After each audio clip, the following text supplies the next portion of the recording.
Hello students, प्रश्नावली 5.1 का 5वां सवाल हल करेंगे।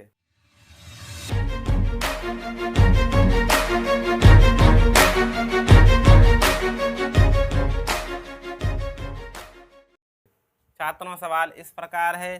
प्रश्न 4 में सी रेखाखंड AB का एक मध्य बिंदु कहलाता है। छात्रों, जो सवाल 4 दिया गया था उसमें रेखाखंड AB का मध्य बिंदु C था और सिद्ध करना है कि एक रेखाखंड का एक और केवल एक ही मध्य बिंदु होता है। छात्रों, जैसे कोई भी एक रेखाखंड हो उसका केवल एक ही मध्य बिंदु होता है, इस चीज को सिद्ध करना है। तो सबसे पहले एक रेखाखंड बना लीजिए। जैसे मान लीजिए AB एक रेखाखंड है, इसके दो मध्य बिंदु मान लेंगे C और D। तो लिख लीजिए यहां पर, माना रेखा AB के दो मध्य बिंदु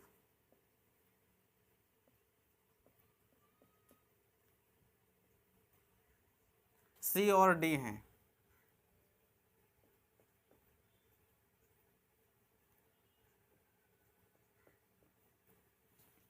छात्रों, किसी भी रेखाखंड का मध्य बिंदु केवल एक ही होता है, इसको सिद्ध करने के लिए यहाँ पर इस रेखाखंड के दो मध्य बिंदु माने गए हैं C और D। तो सबसे पहले C को मध्य बिंदु मान लीजिए। जब C को मध्य बिंदु मानेंगे तो AC और CB बराबर हो जाएंगे। AC बराबर में CB। छात्रों, बराबर के दोनों तरफ AC जोड़ देंगे, CB प्लस AC। छात्रों, ध्यान दीजिए, यहाँ पर यूक्लिड का एक अवग्रहित बन रहा है जो कि AC बराबर है। बराबरों को उससे पहले AC और CB बराबर थे, तो जो अवग्रहित बन रहा है वो होगा बराबरों को यदि बराबरों में जोड़ा जाए तो पूर्ण भी बराबर होते हैं। इसको समीकरण नंबर 1 मान लीजिए और यहाँ लिखेंगे अवग्रहित 2।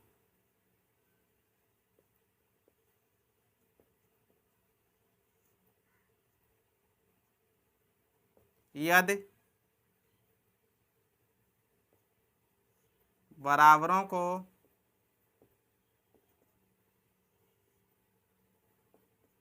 बराबरों में जोड़ा जाए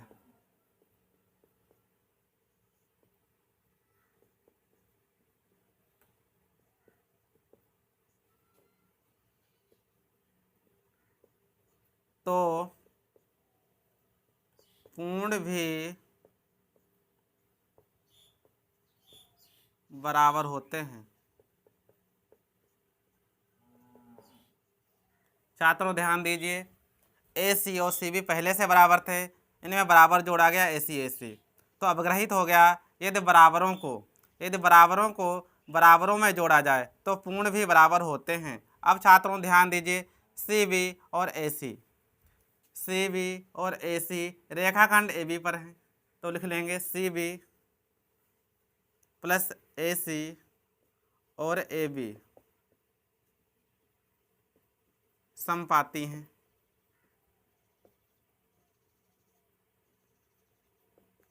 छात्रों, CB और AC और AB समपाती हैं, इसका मतलब हो गया CB प्लस AC के बराबर में AB हो जाएगा।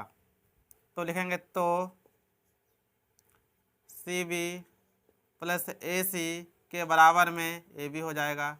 इसको समीकरण नंबर 2 मान लीजिए। समीकरण 2 का मान जो AB का मान है इस समीकरण 1 में रखेंगे। समीकरण 2 को समीकरण 1 में रखने पर AC प्लस AC बराबर, छात्रों ध्यान दीजिए, CB प्लस AC के स्थान पर AB लिख लेंगे बराबर AB। AC 2 AC हो गए बराबर AB। इसको समीकरण नंबर 3 मान लेंगे।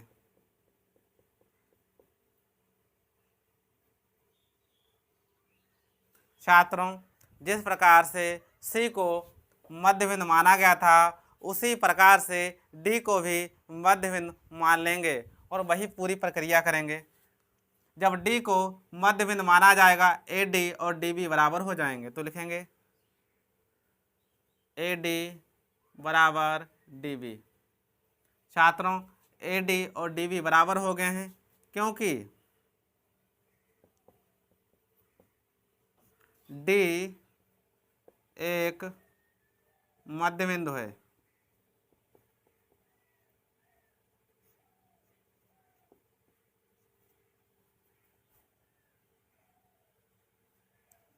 छात्रों बराबर के दोनों तरफ ए डी जोड़ देंगे, A D plus A D बराबर D B plus A D.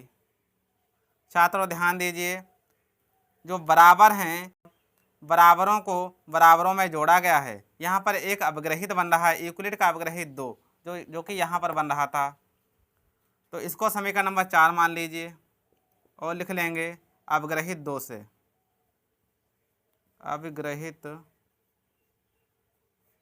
2 से।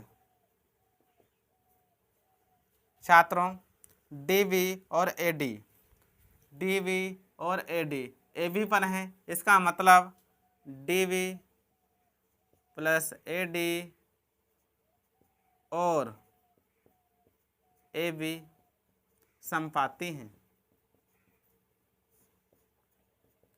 छात्रों D B plus A D और ए बी समपाती हैं, इसका मतलब हो जाएगा डी बी और ए डी के बराबर में ए बी हो जाएगा, तो D B plus A D बराबर ए बी।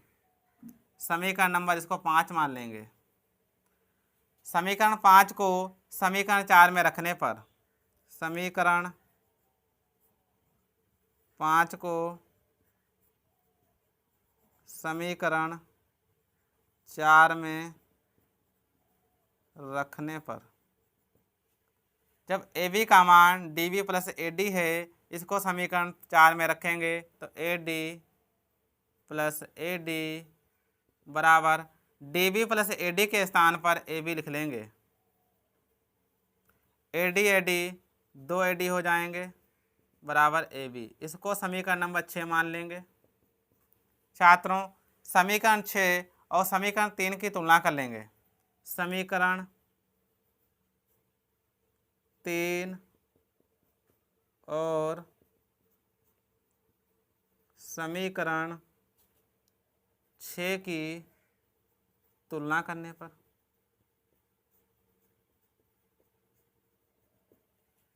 छात्रों ध्यान दीजिए, समीकरण 6 में ए बी के बराबर में 2 ए डी है और यहाँ ए बी के बराबर में 2 ए सी है। ए बी बराबर है, इसका मतलब 2 ए सी के बराबर में 2 ए डी हो जाएगा। 2 ए सी बराबर में 2 ए डी, 2 कट जाएंगे तो ए सी के बराबर में ए डी आ जाएगा। छात्रों ध्यान दीजिए, यदि ए सी के बराबर में ए डी है, इसका मतलब सी और डी एक ही बिंदु पर रहे होंगे।